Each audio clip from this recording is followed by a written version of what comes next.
As most of you may know, John is an avid poker player. So I've decided to write him a little informational speech on poker playing. Strictly poker playing. Tonight's the big night. Time to be the man. Mandy's going to let me play with your cards tonight, instead of using the same old hand. But before you start the show, be sure to dim the lights in there. That way, she can't see you've only got a small pair. After all these years, I know you may be too fast, but John, come on, it's your wedding night, so make it last. Just don't use a poker face and lay like a lump of coal. After all, you want her to think she's got an ace in the hole. So when the action gets hot and the sweat starts to pour, she'll think you're teasing and ask you for more. Just look her in the eye and tell her the truth with a grin. Baby, I'm all in.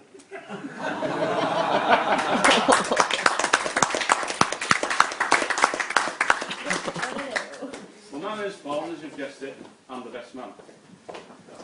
When John first asked me to be his best man, I actually turned him down. I said no.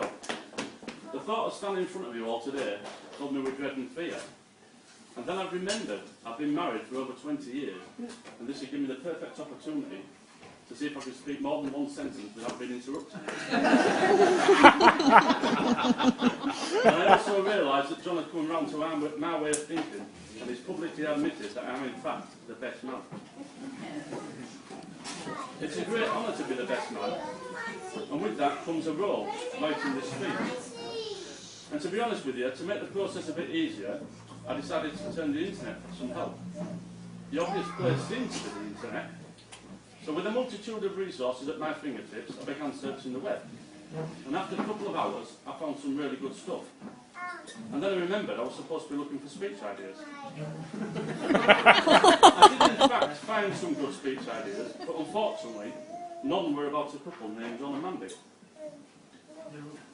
I've known John now for about 4 years. He's not just a good friend, he's also a work colleague. So I've got no funny stories of us growing up together. So where do I start? Well, John was born on the 21st of April 1965 at Guildford General Hospital. So I don't know what you're doing. And I've tried to link this to some major world event, but unfortunately nothing else happened that day. Although the Guildford Hospital staff do still refer to that day as Ugly Wednesday.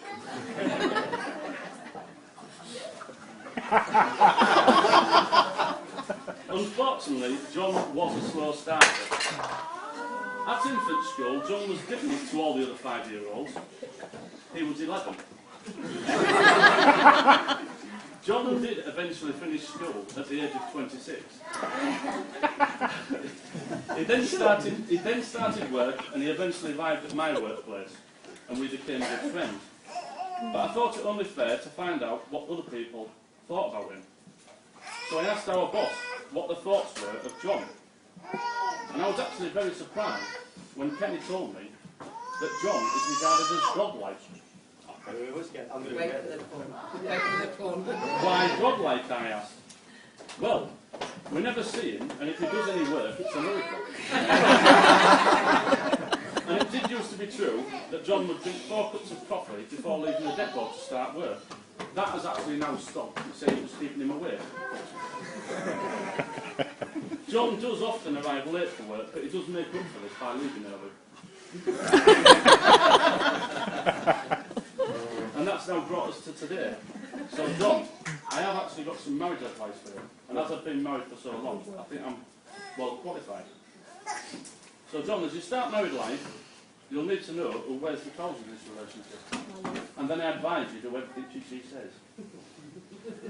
And the best way to remember your wedding anniversary is to forget it once. And me and Tracy never go to bed angry. We used to just stay up all night with an argument.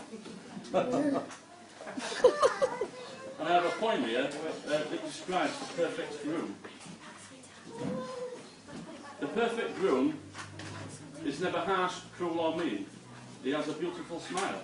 He keeps his face so clean. The perfect groom likes children and will raise them by your side. He'll make a good father and husband to the bride. The perfect groom loves cooking, cleaning and laundry too. He'll do anything in his power to show his love for you.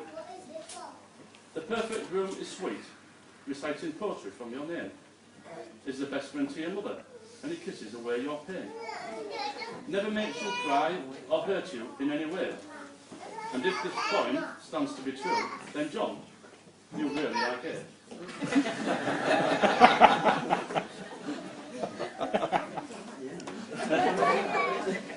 I've got a message here for some people that couldn't attend today.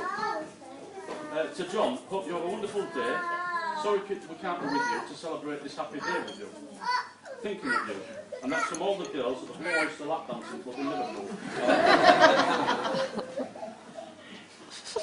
John, when you leave here tonight, you'll be leaving with a lovely, caring and gorgeous new wife. And Mandy, when you leave here tonight, you'll be leaving with a new dress.